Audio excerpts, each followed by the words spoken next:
Bonjour à tous, bienvenue à cette nouvelle capsule de l'économie circulaire au quotidien.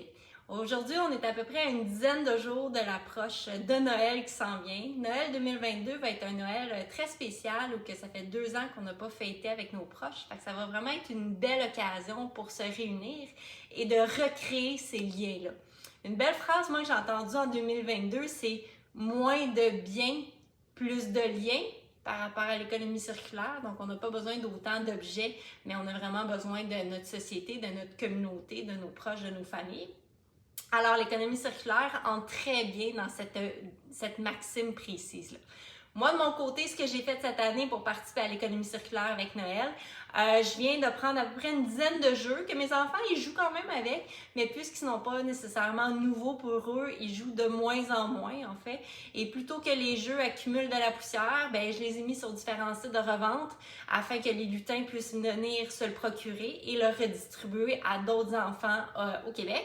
Donc, même si ce n'est pas des jeux neufs, ça va être quand même des jeux nouveaux pour ces enfants-là. Donc, ils vont vouloir plus jouer avec l'attrait de la nouveauté.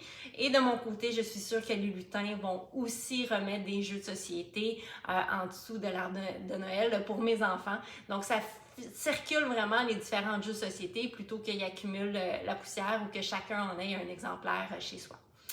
Si vous voulez gâter vos proches aussi, n'hésitez pas à y aller au niveau des événements ou des activités. Donc, pas nécessairement besoin d'acheter un objet, mais allez-y pour une expérience, en fait. Si jamais il y a des choses qui se loueraient pas nécessairement, ou dire je t'offre une journée de canot, c'est des belles activités, un spectacle, des escape games aussi. Ça peut tout être des choses qui ne consomment pas de biens et qui restent vraiment gravées dans la mémoire de vos proches aussi. Et si jamais tout ça vous dit rien puis vous voulez y aller vraiment plus local, ben n'hésitez pas d'aller visiter vos différents artisans locaux ou sinon vos différents artisans de produits alimentaires aussi, d'essayer de trouver la bonne gourmandise québécoise qui va satisfaire à votre proche. Si jamais vous voulez d'autres idées de stratégies d'économie circulaire pour Noël, sur ma chaîne, en fait, j'ai fait plusieurs vidéos en 2021 face à la pénurie de matières qui était envisagée à l'approche de 2021. Fait que vous pouvez aller revisiter ces vidéos-là sans problème pour vous donner des idées.